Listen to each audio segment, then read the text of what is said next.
Al-Quran 6.666 ayat, 114 surat, 30 juz, 77.429 kata, dan 323.000 huruf. Itu turun berangsur-angsur 23 tahun lamanya.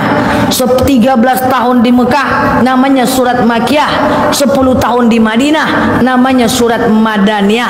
Turunnya pelan-pelan, ngangsur, nyicil, dan turunnya Al-Quran itu tidak mudah bagi Rasulullah, karena setiap ayat yang turun itu Rasulullah terkejut-kejut.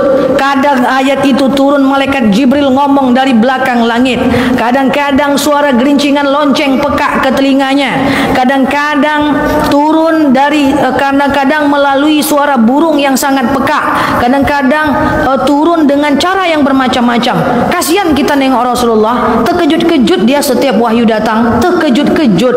Kasihan kita nengok Rasulullah, susah menerima wahyu itu, Bu. Susah, karena wahyu itu turun tidak sedang senang-senang, terkejut-kejut. Saya sudah pernah cerita kepada ibu-ibu, ada wahyu yang datang saat sedang solat. Bayangkan, saat solat wahyu datang.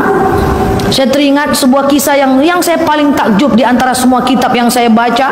Itu adalah turunnya perpindahan. Kalau ibu pergi ke Mekah, Madinah, ibu akan ketemu dengan Masjid Qiblatain. Pernah dengar Masjid Qiblatain? Itu masjid dua kiblat, Bu. Ya, Rasulullah sholat asar, Bu. Dulu kan sholat asar kita ke Aqsa. Dulu kan kiblat kita ke Palestina kan, Bu, ke Masjid Aqsa, ya kan. Sekarang kan udah ke Mekah, ya kan. Dulu Rasulullah sholat asar menghadap ke Aqsa, Bu. Baru 2 rakaat Rasulullah sholat, Bu. Baru 2 rakaat, Bu. Langsung sedang sholat tuh turun wahyu, Bu. Qad nara taqalluba wajhika fis sama falanuwalliyannaka qiblatan tardaha fawalli wajhaka syatral masjidil haram.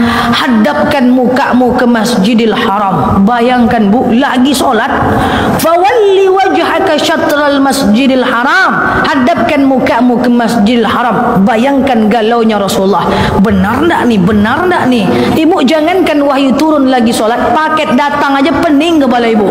Allahu Akbar. Paket batal enggak ya? Batal enggak ya? Batal enggak ya? Ini bukan paket, Bu, wahyu, Bu. Kasihan Rasulullah, terganggu solatnya. Akhirnya 2 rakaat terakhir Rasul menghadap ke Masjidil Haram. Jadi 1 kali rakaat, 1 kali solat, 2 kiblat. Jadi makanya wajar kita hargailah Quran. Yang belum punya Quran, belilah. Yang tak pandai, belajarlah. Yang udah pandai, bacalah. Kan gitu kan? Makanya letakkan Quran yang dekat dengan kita. Ini Quran letak di atas lemari. Pas mau mengambilnya, ambillah kursi dulu. Pas mau manjat, terjelungkang, tak jadi baca Quran. Dekatkan, pasti ya, insyaallah, insyaallah. Ala bizikrillah tatma'innul qulub. Dengan zikir, baca Quran, hati menjadi tenang. Dan Al-Quran bukan bahasa orang Arab. Al-Quran memang berbahasa Arab, tapi bahasa Arab Quran beda dengan bahasa Arabnya orang Arab. Kalaulah bahasa Arab Quran sama dengan bahasa orang Arabnya Arab, pasti orang Arab gampang ngafal Quran. Pada faktanya orang Arab payah ngafal Quran. Bahasa Arab Quran bukan bahasa Arabnya orang Arab. Andaikan bahasa Arab Quran adalah bahasa Arabnya orang Arab, pasti orang Arab itu lebih ahli tafsir dibanding orang Asia. Kenyataannya tidak. Lomba tahfiz Quran banyak menang orang non-Arab. Bukti bahwa Al-Quran bukan bahasa Arabnya orang Arab. Rasul orang Arab, waktu ditanya, waktu disampaikan, Iqra bismi rabbikal ladzi khalaq, apa kata Rasul? Ma ana biqari. Aku baca apa? Apa yang harus aku baca?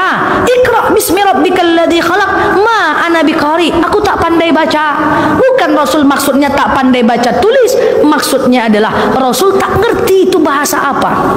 Umar bin Khattab ketika masuk Islam, dia dengar adiknya membaca surat Toha ayat 1 sampai 14. Tercengang dia, enggak tahu dia maksudnya apa. Makanya dibilang tukang sihir, karena kata-kata wahyu itu tidak sama dengan kata-kata manusia. Makanya kami sebagai ustadz, sebagai ustazah tahu betul bahwa lebih mudah menghafal hadis dibanding menghafal Quran.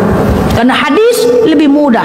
Karena bagaimanapun dia bahasa hadis, tapi bahasa Quran payah dihafal. Inna nahnu nazzalna dzikra wa inna lahu lahafizun. Tapi kata Allah, aku yang menciptakan Quran, aku yang menjaganya. Bukti Quran wahyu Allah. Maaf, bukti Quran wahyu Allah. Tak dapat arti, tak ngerti arti, gampang dihafal. Anak SD pandai ngafal Quran, betul? Anak SMP pandai ngafal Quran, betul? Baru aja kecil udah hafal 30 juz, betul?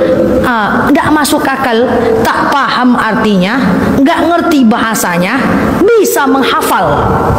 Allah pernah berjanji, inna nahnu nazzalna dzikra wa inna lahu lahafizun. Kami menciptakan Quran, kami menjaganya. Di mana Quran dijaga? Di otak para hufaz, para orang-orang, para penghafalnya.